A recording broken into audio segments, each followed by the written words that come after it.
जय हिंद साथियों विराट ज्ञान में पुनः स्वागत है। साथियों आज का जो वीडियो मैं लिया हूँ वो फिजिक्स चैप्टर से है, फिजिक्स चैप्टर से प्रकाश से है संबंधित है। चलिए इसको देखते हैं। अगर आप एसएससी प्रधान शिक्षक या सक्षमता परीक्षा 2 की तैयारी कर रहे हैं तो आपके लिए वीडियो बहुत ही महत्वपूर्ण है। चलिए शुरू करते हैं। साथियों इसमें देखिए, यहाँ पे जो मैं बताने जा रहा हूँ इसमें है कि जो पिछला वीडियो में डाला था उसमें था क्या, ये 50वां क्वेश्चन यही था।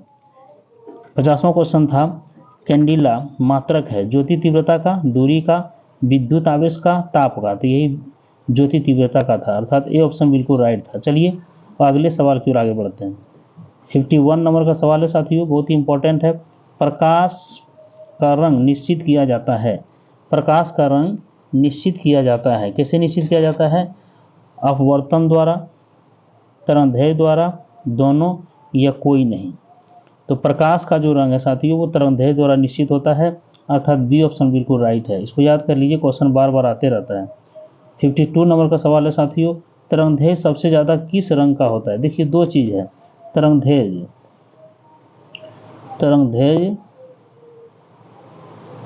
और एक होता है अपवर्तनांक। तो इतना जान लीजिए साथियों, जिसका तरंगदैर्घ्य अपवर्तनांक जिसका ज़्यादा होगा, ज़्यादा, उसका तरंगदैर्घ्य कम होगा, और जिसका ये कम होगा, अपवर्तनांक कम होगा, उसका तरंगदैर्घ्य ज़्यादा होगा। बस इतना याद रखिएगा।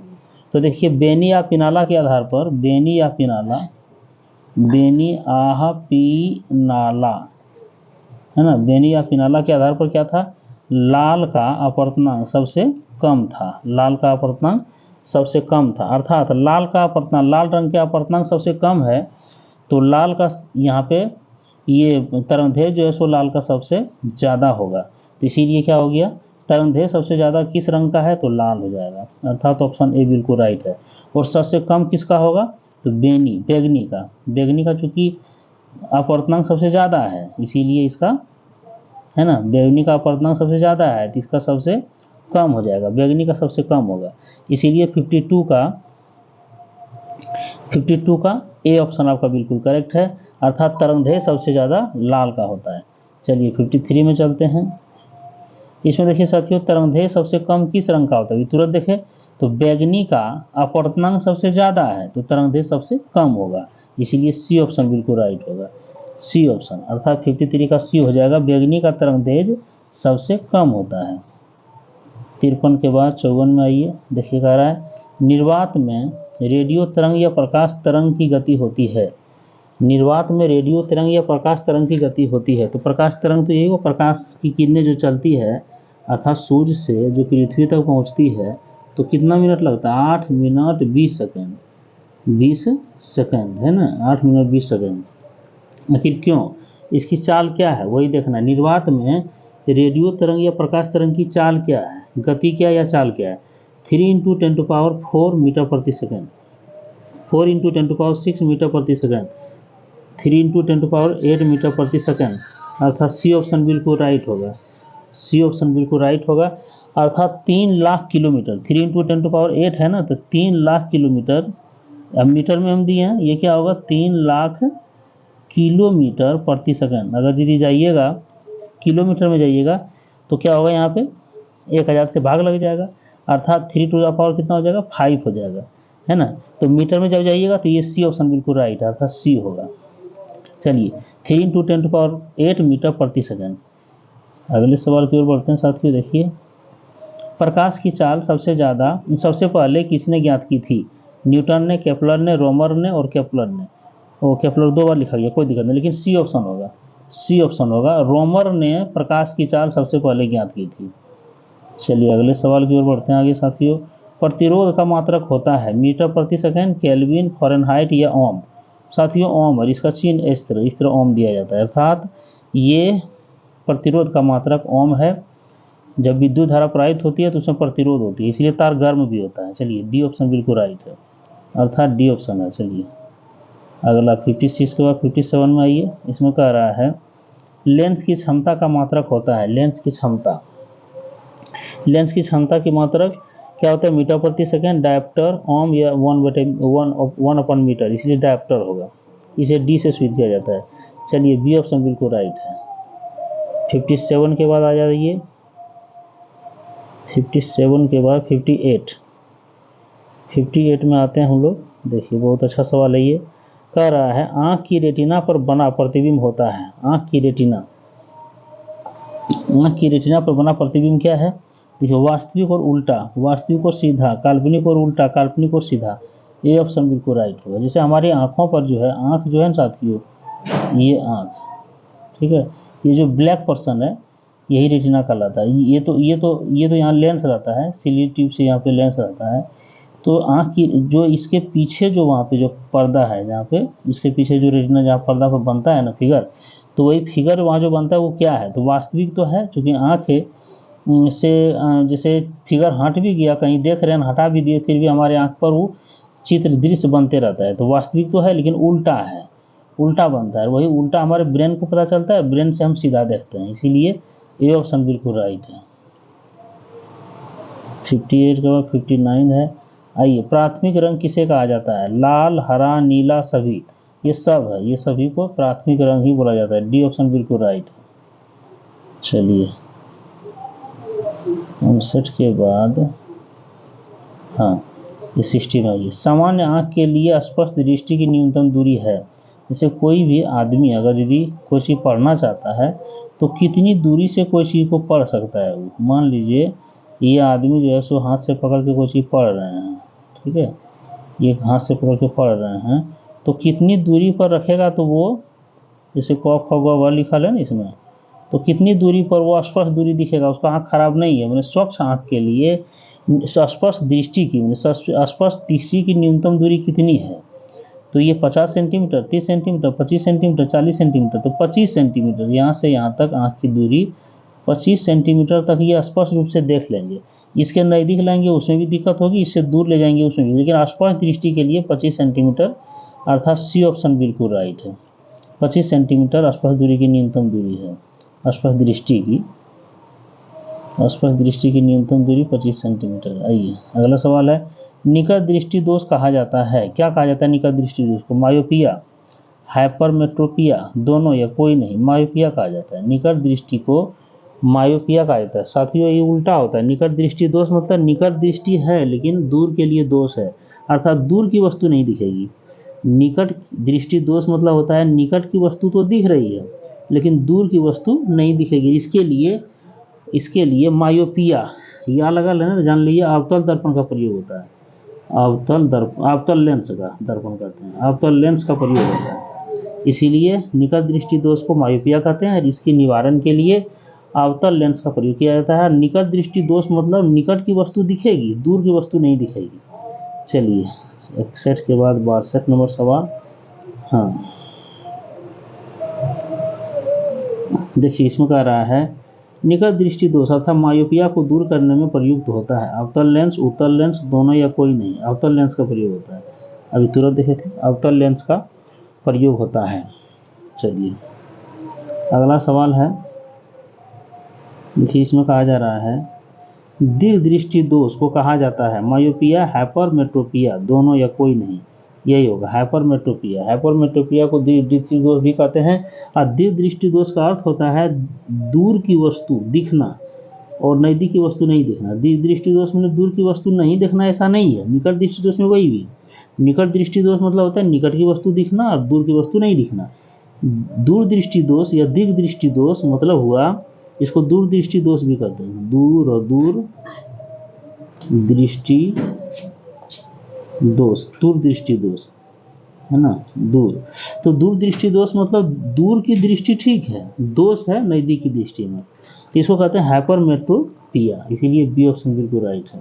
और इसको दूर करने के लिए उत्तल लेंस का व्यवहार किया जाता है। 63 के बाद आइए 64 नंबर में कह रहा है दीर्घ दृष्टि दोष या दूर दृष्टि दोष हाइपरमेट्रोपिया को दूर करने के लिए प्रयुक्त होता है अवतल लेंस, उत्तल लेंस, अवतल दर्पण, उत्तल दर्पण। यही उत्तल लेंस का प्रयोग करेंगे हम लोग, उत्तल लेंस का प्रयोग करेंगे, ठीक हो जाएगा। चलिए और अगला सवाल है साथियों, यहाँ पे कह रहा है थोड़ा सा ही बड़ा है सवाल ये, देखिए थोड़ा सवाल बड़ा है। यहाँ कह रहा है प्रकाश के बारे में सत्य है, यह विद्युत चुंबकीय तरंग के रूप में संचालित होता है। यह एक प्रकार की ऊर्जा है। यह सीधी रेखा में गमन करता है। इसका तरंगदैर्घ्य परिसर है ना 3900 एंगस्ट्रम से 7800 एंगस्ट्रम होता है। सभी सही है, इसका सब सही है साथियों, अर्थात ई ऑप्शन है। यह विद्युत चुंबकीय तरंग भी है, चूंकि इसको चलने में माध्यम की आवश्यकता नहीं पड़ती है। अगर माध्यम की आवश्यकता पड़ती तो सूर्य से यहाँ तक पहुँच ही नहीं पाता। दूसरा क्या, ये एक प्रकार का ऊर्जा है। तो ऊर्जा इसलिए है कि अगर हम ऊर्जा एक प्रकार की ऊर्जा है, प्रकाश एक प्रकार की ऊर्जा है, तो ऊर्जा को हम रूपांतरित करते हैं ना, जैसे प्रेशर कुकर, चाहे जो हेडलाइट थी प्रेशर कुकर गया, अभी देखिए सोलर प्लेट आ गया, ढेर सारा चीज़ आ गया है ना, जिससे हम खाना बना लें, सोलर प्लेट से बिजली तैयार कर लें, ढेर सारी ऊर्जा, इस ऊर्जा से बहुत सारा काम करते हैं। उसके बाद प्रकाश सीधी रेखा में गमन करता है। प्रकाश सीधी रेखा में गमन नहीं करता, छाया नहीं बनता, देखते हैं छाया बन जाता है। तो वस्तु अगर यहाँ दीवार है तो इसके छाया बना, गर्मी दिन में पेड़ के नीचे हम लोग बैठते हैं, क्यों? इसलिए कि छाया बनता है तब ना। अगर ये सीधी रेखा में गमन नहीं करता तो छाया कहीं नहीं बनता और हम लोग कहीं नहीं बैठ पाते, यहाँ पे बैठ करके आराम से हम लोग रहते हैं। इसका जो है तरंगदैर्घ्य का परिसर 3900 एंगस्ट्रम से 7800 एंगस्ट्रम होता है, ये भी सही है, इसलिए ई ऑप्शन मैंने सब सही है इस मैटर का। आइए सवाल देखिए, बहुत ही टॉप क्वेश्चन है ये भी। ये कह रहा है किसी माध्यम में प्रकाश की चाल किस पर निर्भर करती है? माध्यम के अपवर्तनांक पर, माध्यम के तापमान पर, माध्यम के डेंसिटी पर। माध्यम के अपवर्तनांक पर निर्भर करती है, इसलिए ए ऑप्शन बिल्कुल राइट है। किसी माध्यम में प्रकाश की चाल किस पर निर्भर करती है? माध्यम के अपवर्तनांक पर। अपवर्तनांक क्या है? जैसे एक माध्यम से, मान लीजिए एक माध्यम, विरल माध्यम में हवा है इधर और ये पानी है, तो हवा से पानी में जब किरणें जाती है तो अविलंब की ओर मुड़ जाती है ना। ये सीधी जानी चाहिए थी लेकिन मुड़ जाती है अविलंब की ओर। माने एक माध्यम से दूसरे माध्यम में प्रकाश जब जाती है विरल से सघन में तो अविलंब की ओर मुड़ जाती है, और यदि सघन से विरल में जाती है तो अविलंब से दूर हट जाती है। यही प्रकाश का अपवर्तन कहलाता है। जिसका अपवर्तनांक ज़्यादा रहेगा, प्रकाश के अपवर्तन, माध्यम के अपवर्तन पर ही निर्भर करता है कि प्रकाश की चाल क्या होगी, प्रकाश की चाल घटेगी कि बढ़ेगी। सघन से विरल में जाएगी तो प्रकाश की चाल बढ़ जाएगी, और विरल से सघन में जाएगी, जैसे ये विरल से सघन में जा रही है तो प्रकाश की चाल घट गई, मुझे थोड़ा सा घूमना पड़ा इसको, इसीलिए यहाँ पे ये ऑप्शन बिल्कुल राइट है। 66 के बाद 67 नंबर साथियों, इसमें कह रहा है जिस माध्यम में प्रकाश का अपवर्तनांक जितना अधिक होता है उसमें प्रकाश की चाल है ना उतना ही ज़्यादा होता है, उतना ही ज़्यादा अपवर्तित रहता है, उतना ही कम होता है। देखिए हम बोले थे अभी कि यदि अपवर्तनांक ज़्यादा है किसी प्रकाश का तो चाल तो उतना ही कम हो जाएगा, मतलब वो मुड़ते रह जाएगा, बार बार उसका जो है चेंजिंग होते रहेगा चाल में। आप ही जैसे कहीं दौड़ रहे हैं, कोई पैर आप फंसा दिया तो आप गिर जाएंगे। कभी कभी हम लोग बच्चे में करते थे ना, कोई दौड़ ले आता था, हल्का सा पैर सटा देते थे, बुरी तरह से गिर जाता था। तो वही चीज़ है, प्रकाश में बार बार परिवर्तन होते रहेगा तो चाल कैसे चल पाएगा? सीधे नहीं चल पाएगा ना, प्रकाश की किरणें सीधे नहीं चल पाएगी, वो बार बार एक सघन है, यहाँ से आई अविलंब की ओर मुड़ गई, फिर इधर से सघन है, फिर यहाँ विरल माध्यम इधर मुड़ गई, फिर आगे चल करके अवरी इधर से इसमें गई, तो इधर ये अगर यदि ये अविलंब है और ये विरल माध्यम है तो ऐसे मुड़ गई। इस प्रकार से ही भटकते रह जाएगी, अर्थात चाल उतना ही कम हो जाएगा। अपवर्तनांक ज़्यादा तो चाल कम, अपवर्तनांक कम तो चाल ज़्यादा। चलिए 67 के बाद 68 में आइए, देख लेते हैं प्रकाश का सबसे बड़ा प्राकृतिक स्रोत क्या है? तो जानते हैं सूर्य है, चांद है, शुक्र है, मंगल है। सूर्य है, सूर्य से ही प्रकाश हम लोग लेते हैं। मान लो ये सूर्य है और ये चांद है, रात में चांद ही चमकता है, लेकिन जानते हैं चांद को अपना प्रकाश नहीं, ये सूर्य का लेकर के ऐसे चमकता है, इधर से आया, इधर से परावर्तित होकर के सारी किरणें यहाँ आ जाता है, पृथ्वी भी, और यहाँ मान लीजिए पृथ्वी है तो इधर से सूर्य, इधर पृथ्वी तक लाइट आ रही है, यही रात में, तो रात की शीतलता के साथ लाइट आती है तो हम लोग पृथ्वी पर सब आराम से कहते हैं बस चांद से भी लाइट आ रहा है। लेकिन रियल में चांद की अपनी लाइट नहीं होती है। जो सोलर सिस्टम में हम लोग हैं, दूरमखला में हम लोग मिल्की वे में रह रहे हैं, मिल्की गैलेक्सी में, तो निश्चित है कि यहाँ पे जो सोलर सिस्टम है, जो मुखिया है सूर्य सोलर सिस्टम का, वही सूर्य से हम लोगों को लाइट मिलता है, एनर्जी मिलता है, उसी से पेड़ पौधे जितने भी हैं सभी बढ़ते हैं, बारिश उरिश जितना भी है सब, मौसम वगैरह सब इसी पर निर्भर करता है। इसीलिए सूर्य हमारा प्राकृतिक स्रोत सबसे बड़ा प्रकाश का सूर्य है। ऑप्शन ए बिल्कुल राइट है। 68 के बाद 69 में आइए, किस रंग के प्रकाश का प्रकीर्णन सबसे कम होता है? बैगनी, पीला, लाल, हरा। तो लाल का सबसे कम होता है। चलिए लाल का सबसे 69 का लाल का सबसे कम होता है। आगे बढ़ते हैं, अपवर्तन भी लाल का सबसे कम होता है, अपवर्तनांक सबसे कम लाले का होता है, ध्यान रखिएगा। इसीलिए लाल जो है, इसीलिए देखिए यहाँ पे बता देते हैं, मान लीजिए कहीं ट्रेन आ रही है इधर से, है ना, ट्रेन चाहे बस उस जो चलती है, तो देखते हैं यहाँ बना दिया जाता है ट्रैफिक, और लाल रंग का होता है। दूर से कुहासा भी है फिर भी ये लाल रंग दूर से दिखेगा, क्योंकि अपवर्तनांक बहुत कम है, एक माध्यम से दूसरे माध्यम दूर तक सीधे चलती जाती है, और दूर तक ये कलर बहुत दूर से ही देख करके ट्रेन को या बस गाड़ी जो भी है सबको हम लोग धीरे कर देते हैं। इसीलिए अपवर्तनांक कम करने के कारण ट्रैफिक में रेड कलर का प्रयोग किया जाता है, रेड प्रकाश का। चलिए यहाँ देख लेते हैं ये क्वेश्चन को। ये क्वेश्चन साथियों बहुत अच्छा है। देखिए इसमें क्या है, प्रकाश का किसी चिकने या समझदार पीठ से टकराकर और वापस लौटने की घटना कहलाती है प्रकाश का अपवर्तन, प्रकाश का विवर्तन, प्रकाश का परावर्तन।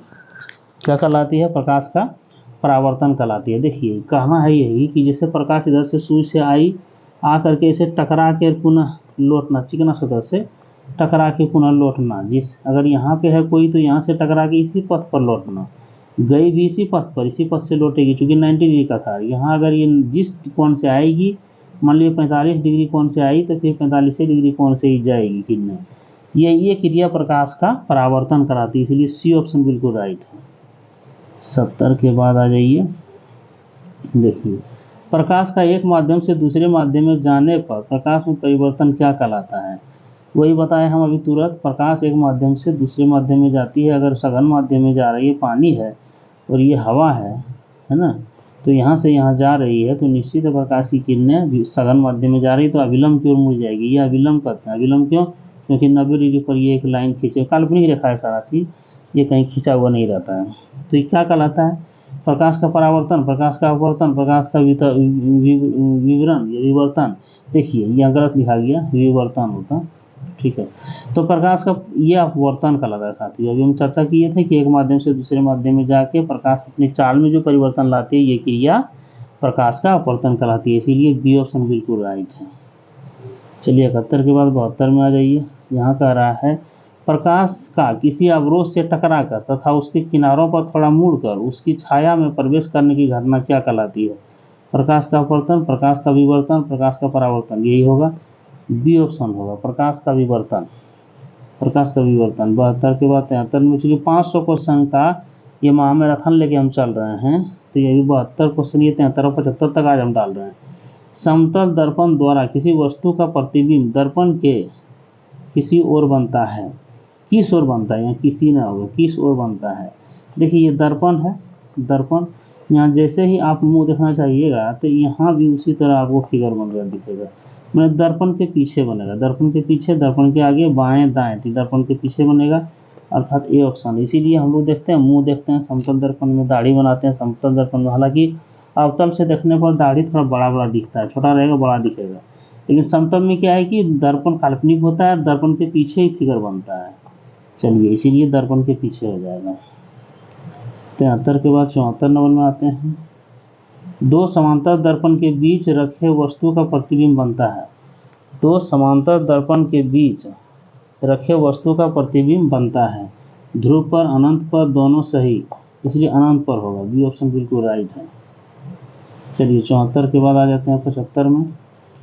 जब प्रकाश विरल माध्यम से सघन माध्यम में जाती है तो अविलंब से दूर हट जाती है, अविलंब की ओर मुड़ जाती है, सीधी रेखा में चली जाती है, नन। जब प्रकाश विरल माध्यम से सघन माध्यम में, वही अब फिर हो गया यहाँ, विरल माध्यम में हवा मान लीजिए, और सघन माध्यम मतलब पानी तेल जो भी लीजिएगा, तो यहाँ से जब ये जाती है सीधे जानी चाहिए थी, लेकिन क्या होगा, अविलंब की ओर मुड़ जाएगी। तो क्या हो जाएगा, अविलंब की ओर मुड़ जाती है, इसलिए बी ऑप्शन राइट हो जाएगा, बी ऑप्शन।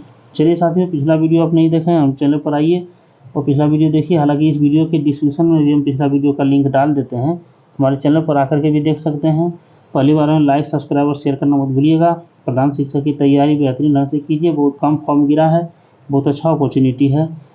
अब इसके बाद में डीएलएड का जो अगला पार्ट है उसको लेकर के आ रहा हूँ, 3-4 पार्ट डीएलएड दूंगा, फिर जीएस को लेकर के आऊँगा। चलिए नए वीडियो के साथ पुनः हाजिर होते हैं। जय हिंद साथियों, जय भारत।